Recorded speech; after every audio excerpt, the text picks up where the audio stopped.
నమస్తే, welcome to Vennela news TV. నేను ఉద్దండం చంద్రశేఖర్. రాయలసీమ ప్రజల హక్కులను కాపాడుకునేందుకు మిలిటెంట్ ఉద్యమాలకైనా సిద్ధమని రాయలసీమ యునైటెడ్ ఫోర్స్ అధ్యక్షుడు తిప్పిరెడ్డి నాగార్జునరెడ్డి స్పష్టం చేశారు. అనంతపురంలోని జెడ్పీ హాల్లో ప్రజాగాయకుడు సిగిలిరేవు రామాంజనేయులు రచించి గానం చేసిన సిద్ధేశ్వరం రాయలసీమ పాట ఆవిష్కరణ సభకు ఆయన అధ్యక్షత వహించి ప్రసంగించారు. కేంద్ర ప్రభుత్వం నిర్మించ తలపెట్టిన తీగల వంతెనకు బదులు బ్రిడ్జి కమ్ బ్యారేజీని నిర్మించాలని ఆయన డిమాండ్ చేశారు. ఫలితంగా అమరావతి, విజయవాడలకు వరద ముప్పు తప్పుతుందని ఆయన అభిప్రాయపడ్డారు. బ్రిడ్జి కమ్ బ్యారేజీ నిర్మించి గాలేరి నగరి, హంద్రీనీవా, తెలుగుగంగ ప్రాజెక్టులకు నీరందించి సీమ ప్రజలను బతికిస్తే సీఎం చంద్రబాబును ఇక్కడి ప్రజలు మరో కాటన్ దొరగా భావితరాలు పూజిస్తాయని నాగార్జున రెడ్డి ఉద్వేగభరితంగా మాట్లాడారు. ధన్యవాదములు. మా ఆహ్వానాన్ని మన్నించి ఈ యొక్క సిద్ధేశ్వరం సీమపాట ఆవిష్కరణ కార్యక్రమానికి విచ్చేసినటువంటి అతిరథ మహారథులు, ఈ రాయలసీమ కరువు మీద గర్వం విప్పుతూ తమ యొక్క కళాన్ని కూడా రాయలసీమ కరువు గురించి ఏకరువు పెడుతూ పాలకులను మార్చాలనే ఒక ఆశతో ఎన్నో ఉద్యమాలకు ఊతం అందిస్తున్నటువంటి మహానుభావులందరూ కూడా స్వాగతం, సుస్వాగతం. ఈరోజు ఈ కార్యక్రమానికి ఉద్దాపన గీతంతో స్వాగతం పలుకుతాం. ఈ యొక్క పాటను జంగం శ్రీనివాస్ సార్ గారు పాడతారు. Welcome sir. ఈరోజు ఈ కార్యక్రమానికి ఇంతమంది పెద్దలు వచ్చి రాయలసీమకు జరుగుతున్నటువంటి అన్యాయం విషయంలో ఈరోజు ఆవిష్కరణ చేస్తున్నటువంటి ఈ పాట రెండవది. ఇంతకుముందు ఎస్కే యూనివర్సిటీలో మన యొక్క ఆకలి కేకలను గురించి అందులో ప్రస్తావిస్తూ ఒక పాటను కూడా ఆవిష్కరించడం జరిగింది. ఈరోజు సిద్ధేశ్వరం సంబంధించి ఈరోజు రాయలసీమ ప్రాంతానికి నీళ్లు ఎందుకు రావడం లేదు, నీళ్లు ఎందుకు ఇవ్వడం లేదు, ఈరోజు మధ్య కోస్తాలో ఉన్నటువంటి పట్టణాలన్నీ కూడా ఈరోజు కొట్టుకొని పోతున్నాయి, గ్రామాలు కూడా పోతున్నాయి, అక్కడున్న ప్రాంతం అంతా కూడా జలమయమైతా ఉన్నా కూడా ఈరోజు మన రాయలసీమ ప్రాంతంలో ఉన్నటువంటి చెరువులు కానీ, డ్యాములు కానీ, రిజర్వాయర్లు కానీ ఇప్పటికీ కూడా ఒక భాగం కూడా నిండలేదు. అంటే 25%, 50% మాత్రమే ఈరోజు నీళ్లు ఉన్నాయంటే ఎంత దౌర్భాగ్య పరిస్థితుల్లో ఈరోజు ఉన్నామో ఆలోచన చేయండి. ఈరోజు కృష్ణానది నుండి రోజుకు 100 టీఎంసీలు నీళ్లు వెళ్తున్నాయి. 11 లక్షల క్యూసెక్కుల నీళ్లు మనం ఈ మధ్యనే చూడడం జరిగింది. ప్రకాశం బ్యారేజ్ దగ్గర నీళ్ళన్నీ కూడా సముద్రానికి వదిలారు. అదేవిధంగా గోదావరి నుంచి కూడా రోజు వెళ్తా ఉన్నాయి. మరి ఈరోజు ప్రపంచంలోనే పెద్ద మేధావులము, ఎంతో టెక్నాలజీ ఉంది. ఈరోజు ఇంత టెక్నాలజీ ఉన్నప్పుడు ఇన్ని వేల టీఎంసీలు, ఇన్ని వందల టీఎంసీలు సముద్రానికి జార విడుచుకుంటున్నటువంటి ఏకైక రాష్ట్రం ఏదైనా ఉంది అంటే అది భారతదేశంలో మన ఆంధ్రప్రదేశ్ అని చెప్పేసి సగర్వంగా కాదు, దరిద్రంగా చెప్తున్నాం ఈరోజు. ఎందుకంటే ఇటువంటి పాలకులను మనం ఎన్నుకుంటూనే ఉన్నాం, కానీ మన కరువు రాయలసీమకు సంబంధించి నీళ్లు ఇవ్వడానికి సిద్ధేశ్వరం అలుగు నిర్మించాలని దాదాపుగా బ్రిటిష్ కాలం నుంచి కూడా ఆ యొక్క ప్రతిపాదన ఉంటే ఈ రోజు ఆ ప్రతిపాదనగానే ఉంది, కానీ ఇంతవరకు కూడా అక్కడ ఒక డ్యామ్ నిర్మించి రాయలసీమ ప్రాంతానికి, అదేవిధంగా తెలంగాణకు ఉన్నటువంటి మహబూబ్ నగర్ జిల్లాకు కూడా నీళ్ళు ఇద్దామనే ఆ ఆలోచనను ఈ రోజు ఎవరే కానీ మాట్లాడడం లేదు. ఎవరో కూడా దాని మీద నాయకులు ఎవరో కూడా కేంద్రం దగ్గర మాట్లాడడం లేదు. ఈరోజు ఆ యొక్క సిద్ధేశ్వరం దగ్గర ఒక సువర్ణ అవకాశం వచ్చింది ఈ పాలకులకు.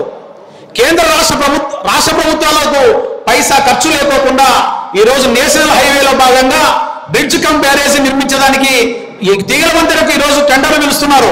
అయ్యా, అక్కడ తీగల వంతెన వద్దు, మాకు కరువుతో అల్లాడుతున్నాం, మాకు తీగల వంతెన ఎందుకు, బ్రిడ్జ్ కమ్ బ్యారేజీ ఏర్పాటు చేయండి, రవాణా సౌకర్యం కలుగుతుంది, అదేవిధంగా 60 టీఎంసీల నీళ్లు ఈ యొక్క రాయలసీమ ప్రాంతానికి ఇచ్చేదానికి అవకాశం ఉంటుందని చెప్పేసి అందరూ కూడా రాయలసీమ ప్రాంతంలో ఉన్నటువంటి అందరూ కూడా ఇక్కడ ఉద్యమాలు చేసేది కాకుండా ఢిల్లీ ప్రాంతంలో కూడా వెళ్ళి ఇక్కడికి వచ్చినటువంటి గడ్కరీ గారికి కూడా ఇక్కడ ఉన్నటువంటి ప్రజాప్రతినిధులు కూడా విన్నవించడం జరిగింది. అయితే తెలుగు రాష్ట్రాల్లో ఉన్నటువంటి ముఖ్యమంత్రులు ఎవరు కూడా ఈరోజు ప్రధానమంత్రికి లేఖ రాసి మాకు బ్రిడ్జ్ కమ్ బ్యారేజీ కావాలని ఇక్కడ ఏర్పాటు చేస్తే రాయలసీమ ప్రాంతానికి కూడా ఇటు గుడ్డియర్లో వచ్చినటువంటి వరదలను రాయలసీమ ప్రాంతాలను తరలిస్తే అక్కడ ప్రకాశం బ్యారేజ్ దగ్గర ఉన్నటువంటి పైభాగంలో ఉన్నటువంటి పులిచింతల కావచ్చు, నాగార్జున సాగర్ కు ఒత్తిడి తగ్గించి అక్కడ మధ్య కోస్తాలో వచ్చేటువంటి బుడిమేరు కావచ్చు, కొండవీడు వాగు కావచ్చు, ఆ నీళ్లన్నింటినీ కూడా కృష్ణానది ద్వారా సముద్రానికి వదిలేయడానికి అవకాశం ఉంటుందన్న విషయాన్ని ఈ రోజు పాలకులందరూ కూడా ఈ రోజు కేంద్రానికి చెప్పకపోవడం అన్నది చాలా బాధాకరం. ఈ రోజు ఒకరి మీద ఒకరు నిందేసుకుంటున్నారు. ఒకరు లంక గ్రామాలు కాపాడడానికి వాళ్ళు నిర్మిస్తే ఇంకొకరు అమరావతిని రక్షించుకోవడానికి అక్కడ కరకట్టలు నిర్మించుకుంటున్నారు. అంటే అక్కడ నిర్మించిన తర్వాత వాళ్ళ యొక్క అనుచరులందరూ కూడా కృష్ణానదిని ఆకుపై చేసుకొని ఈ రోజు ఆ యొక్క కాంక్రీట్ కట్టడాలు కట్టడం వలనే ఈ రోజు మధ్య కోస్తాలో ఉన్నటువంటి ఇతర ప్రాంతాలన్నీ కూడా మునకకు ఊరవుతున్న విషయాన్ని ఈ రోజు రాష్ట్రం అంతా కాకుండా దేశమంతా కూడా గమనిస్తున్నా కూడా రాయలసీమ ప్రాంతానికి నీళ్లు ఇవ్వాలని ఆలోచన లేదన్న విషయాన్ని పాట రూపంలో ఈ రోజు మనం ముందుకు తీసుకొచ్చేదానికి రామాంజనేయులు గారి ద్వారా రామ్ కుమార్ సారు అందరం కూడా ప్రయత్నం చేయడం జరుగుతూ ఉంది. కాబట్టి పెద్దలందరూ కూడా చాలా మంది వచ్చారు. వాళ్ళ యొక్క ఉద్యమంలో వాళ్ళ యొక్క అనుభవాలు, అదేవిధంగా మనం భవిష్యత్తులో ఈ యొక్క ప్రభుత్వాలకు ఇవ్వవలసినటువంటి సూచనలు కావచ్చు, సలహాలు కావచ్చు ఈ వేదిక ద్వారా అందించడానికి మీరందరూ కూడా సిద్ధంగా ఉండాలని చెప్పి తెలియజేసుకుంటూ ఆహ్వానితులందరినీ కూడా ఇక్కడ వేదికలు ఉన్నటువంటి అందరూ కూడా ఈ యొక్క సిద్ధేశ్వరం రాయలసీమ పాట ఆవిష్కరణ చేయవలసిందిగా అందరినీ కోరుచున్నాను.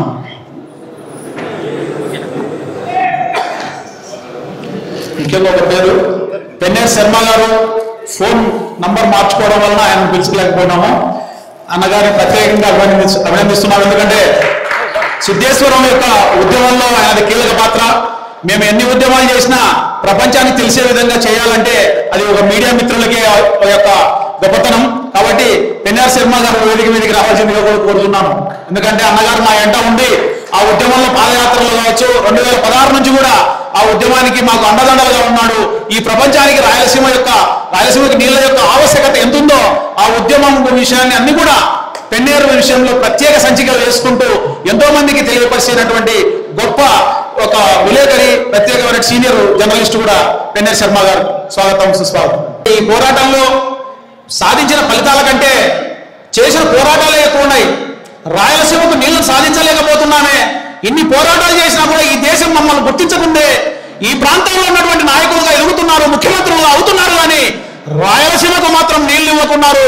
ఎందుకు ఇంత కక్ష అన్న ఆవేదన అన్న మాటల్లో కనపడతా ఉందన్న విషయాన్ని ఈరోజు మనకు అర్థమవుతా ఉంది. అదేవిధంగా ఈ యొక్క కార్యక్రమానికి వచ్చినటువంటి కర్నూలు జిల్లా నుంచి వచ్చారు డాక్టర్ శ్రీధర్ రెడ్డి అన్న గారిని మాట్లాడవలసిందిగా కోరుచున్నాం.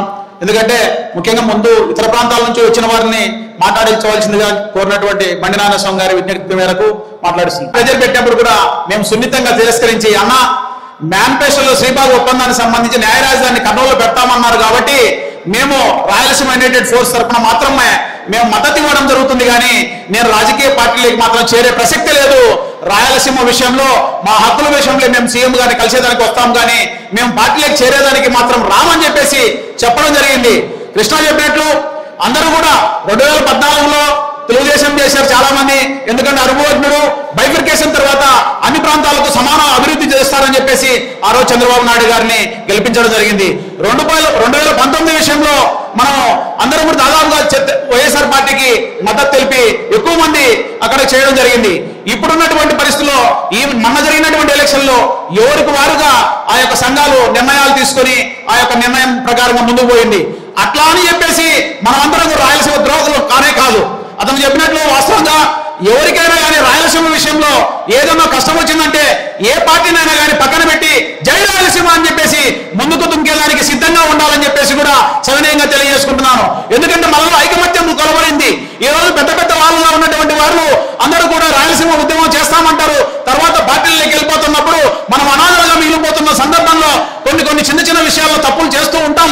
కానీ రాయలసీమ వాదాన్ని మాత్రం వదిలే ప్రసక్తి లేదని చెప్పేసి కూడా తెలియజేసుకుంటూ నాకు ఒక చిన్న సలహా కూడా ఈరోజు ఈ యొక్క వేదిక ద్వారా పెద్దలకందరికీ కూడా ఇవ్వాలని అనుకుంటున్నాను. ఎందుకంటే ప్రతి రాయలసీమలో ఉన్నటువంటి జిల్లాలో కూడా ఒక చిన్న బీద ప్రజలు ఎంతో మంది ఉన్నారు. వలసలు పోయే వాళ్ళు కావచ్చు, అనాథలు కావచ్చు, ఎంతో మందిని మనం ఆదరించి ఒక స్కూల్ నడిపేదానికి మనం అందరం కూడా ఒక స్వచ్ఛంద సంస్థ మాదిరి ప్రతి జిల్లాలో కూడా ఒక స్కూల్ ఏర్పాటు చేస్తే అక్కడ చదివే పిల్లలలో మన రాయలసీమ జరుగుతున్న అన్యాయ విషయాలను వాళ్ళందరికీ కూడా ఎక్కించగలిగితే రేపు భవిష్యత్తు తరాలలో కూడా ఐకమత్యంతో రాయలసీమ వాదాన్ని తెరపైకి తెచ్చేదానికి వాళ్ళందరూ కూడా మేము వేదిక ముందు ఉన్నటువంటి పెద్దల యొక్క సలహాలు సూచనలందరూ కూడా మీరందరూ కూడా వారికి రేపొద్దున క్లాసులుగా వాళ్ళకి చెప్తే భవిష్యత్తులో వాళ్ళందరూ కూడా రాయలసీమ వ్యాప్తంగా కూడా రాయలసీమ వాదాన్ని నిలిపేదానికి ప్రయత్నం చేస్తారని చెప్పేసి కూడా సవినయంగా తెలియజేసుకుంటూ ఇప్పుడు అశోక్ వర్ధన్ రెడ్డి మాట్లాడవలసిందిగా కోరుచున్నాను.